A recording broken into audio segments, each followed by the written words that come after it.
Bem, estamos de volta com o programa Em Pauta, conversando nessa noite sobre o uso e abuso do álcool nas famílias. Claro, não é para além das famílias, na nossa sociedade. Inclusive agora no terceiro bloco, que nós queremos aqui indicar alguns caminhos e eu peço então a sua atenção ainda mais especial, porque graças a Deus temos aqui algumas propostas a partir do deputado que está conosco, mas vamos agora às ruas, não é? Uma vez mais perguntar às pessoas a respeito dessa dobradinha nem sempre saudável que é justamente a questão do volante e do álcool. Vamos ver o que as pessoas responderam a respeito disso nas ruas. Acompanhe.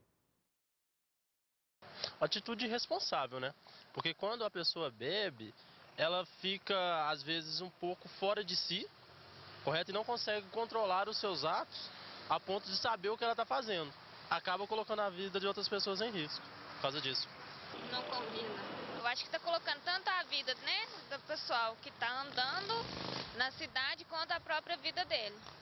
Totalmente errado, nem se discute. Eu bebo muito, mas não dirijo bêbado. É lamentável, né? Lamentável porque aí são muitas pessoas que já morreram e morrem. E a gente vê depois dos feriados o número de pessoas que morrem e a estatística mostra que muita gente sai de viagem e bêbado, né? E acaba tirando a vida de um inocente. Irresponsabilidade, não cumprimento de lei, não respeito às leis, né? Colocando a vida dele e de outros em risco. É difícil, né? Muito difícil, complicado demais a conta. Causa problema para ele e para outras pessoas, na verdade. Então é muito difícil. Olha, no mínimo imprudente, né? Porque a pessoa, ela bebe, sabe que ela está colocando não só a vida dela em risco, mas como também de outras pessoas, né? Então eu acho que tem que haver uma certa conscientização, né? E tudo mais, para poder estar tendo um bom senso, ao menos ao pegar no volante, não beber ou vice-versa, né? Pois é, tá aí, olha, pesquisas mostram justamente que de 40% a 45% são as últimas pesquisas, quer dizer, pesquisas mais atuais, 40% a 45% dos acidentes automobilísticos no Brasil, não é? Aí nós temos a questão do álcool presente. Então o negócio realmente é muito sério. Agora eu fico me perguntando, Frei Moser, como estamos aqui no terceiro bloco, será que somente por parte do governo, acho que não pode, obviamente, deixar de ser feito, mas será que somente campanhas resolvem? Será que a gente também teria que ter leis? Claro, vou perguntar já já para o Eros, mas quero saber também do senhor nesse sentido. E se o senhor tem uma observação em relação às enquetes aí. Olha, em primeiro lugar, no tocante a campanhas, o que realmente achei muito positivo foi o que ocorreu com o tabagismo. A campanha que foi desencadeada há umas décadas atrás, mas mais intensamente na última década, parece que deu resultado. Muitas pessoas que normalmente fumavam, deixaram de fumar. Então eu acho que campanha tem o seu valor, sem dúvida nenhuma, sobretudo nessa linha de dizer, ó, se quiser beber, tudo bem, mas com moderação, à mesa e ponto final. Então não é ao uso abusivo. Segundo lugar, me parece que é o processo educativo da personalidade. Aqui alguém colocou autodomínio. Você não pode perder o autodomínio, tem que conduzir a sua vida e não o carro, né, evidentemente, quando tiver bebido. E alguém colocou simplesmente não se bebe quando se toma a direção. Agora, de qualquer forma, do ponto de vista educacional e do ponto de vista religioso, eu acho que uma grande virtude, Santo Tomás iria dizer a prudência, hoje eu diria a virtude da moderação.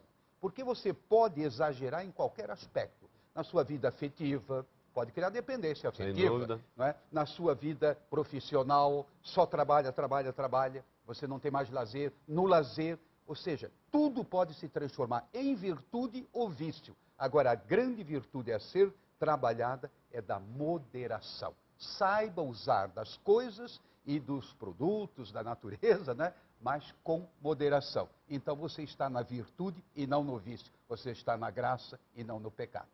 Tá certo, Frei Moser. Ô Eros, aqui vem uma questão, não é? Pais que estão nos acompanhando, perderam filhos, casamentos que foram desfeitos, nós sabemos de muitos.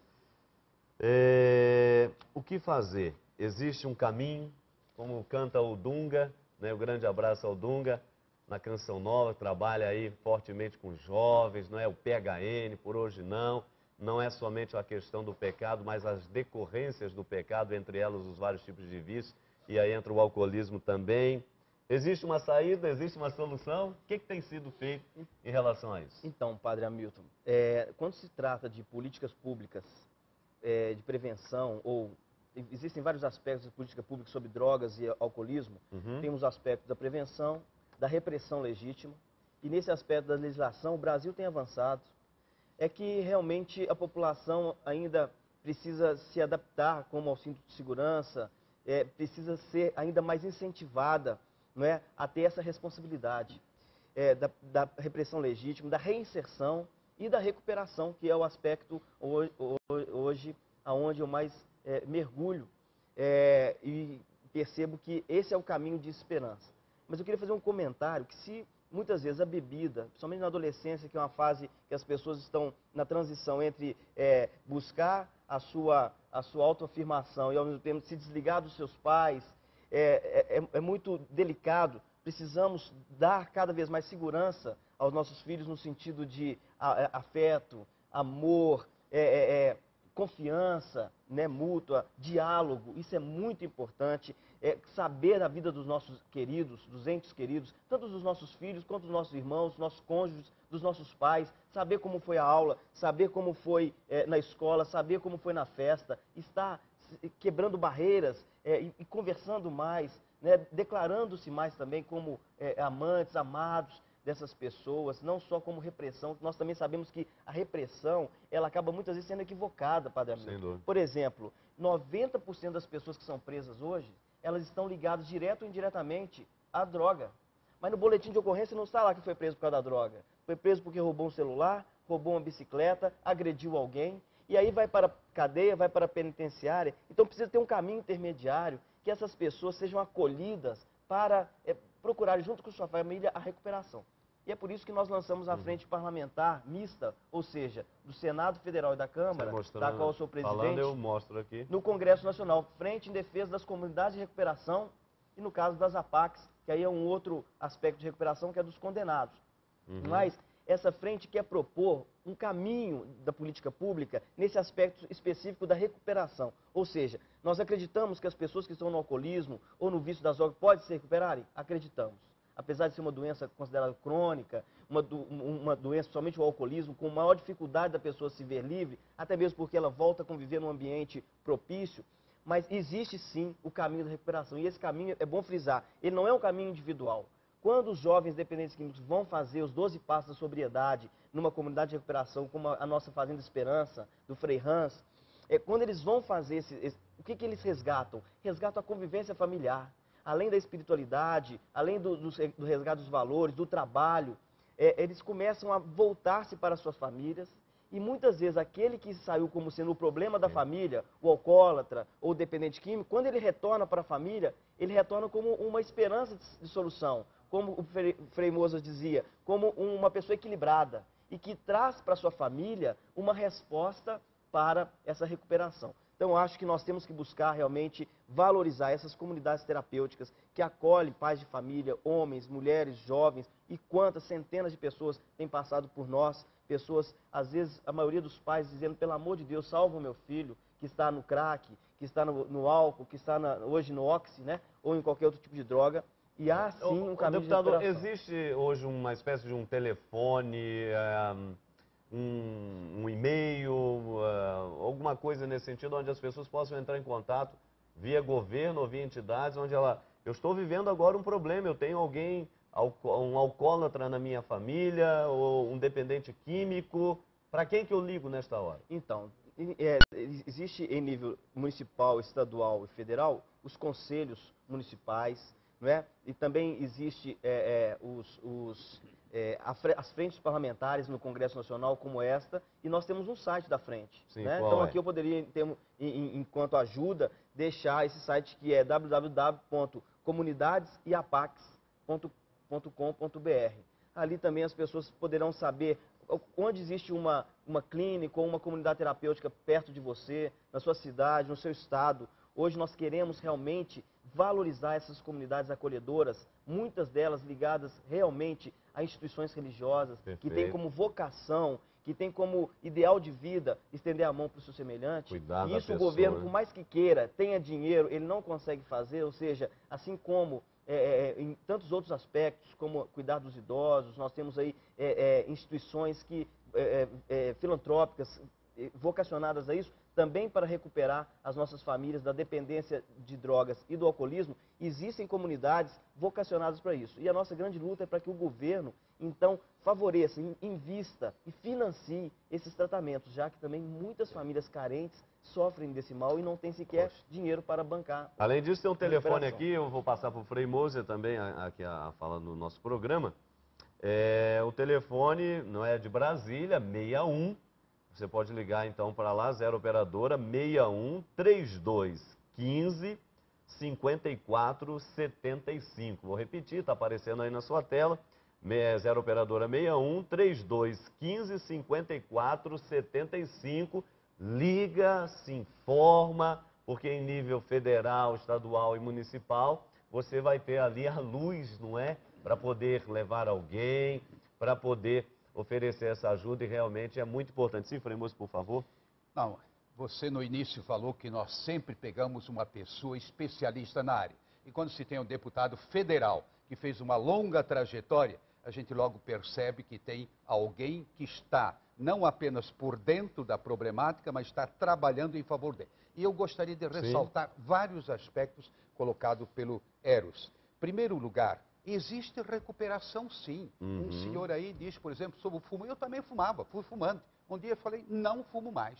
Foi na virada do milênio, né? Deixei para trás, né? Não fumo. E acabou e não faz falta nenhuma. E assim outros, digamos, procedimentos em que você pode corrigir a rota. É o pressuposto número 1 do Evangelho. Convertei-vos, crede no Evangelho. Segundo aspecto importante, as pessoas precisam de ajuda.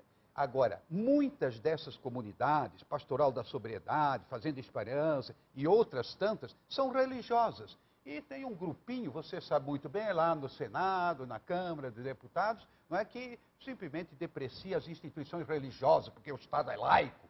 Ora, gente, tirem as instituições religiosas do ensino, do atendimento hospitalar, etc., e você vai ter uma sociedade desagregada. Porque grande parte disso aqui, a recuperação, ela vem pela recuperação, como dizia Jung, da dimensão religiosa da pessoa. E toda pessoa tem uma dimensão religiosa. E o Jung sustenta, nos 36 volumes que a editora Voz está lançando agora, 36, a obra completíssima, né? E só nós temos. Muito bem, ele sustenta isso, que nenhum paciente dele se recuperou sem ter redescoberto a sua dimensão religiosa. Ora, isso aí eu diria, é um apelo para as autoridades. Invistam em quem realmente faz, e faz trazendo à tona os aspectos mais decisivos, que são os da espiritualidade, da comunhão com Deus, do amor ao próximo, da dedicação. Ora, gente, não é só técnica. Agora, técnica, claro, nós precisamos, mas eu diria essa dedicação. E, sobretudo, outro ponto que foi tocado, não é? O diálogo. Não é? E essas instituições têm pessoas qualificadas para ouvir. Você tem que ouvir. O bêbado é chato. Eu não tenho paciência, né? Eu não tenho paciência. Mas a gente tem que ouvir. E isso ajuda a pessoa a se reencontrar. Eu termino. O grande desafio em toda essa problemática dos vícios, entre os quais o alcoolismo, é a redescoberta da dimensão religiosa, vocação de filho de Deus, irmão uns dos outros irmãos, e redescobrir um sentido para o seu viver. Tá certo, Frei Moser. Quero agradecer muito aqui a presença do Eros com a gente no Em Pauta desta noite. Ainda uma última questão e o nosso muito obrigado pela presença, Eros. Com certeza o programa está ajudando muita gente nesse momento.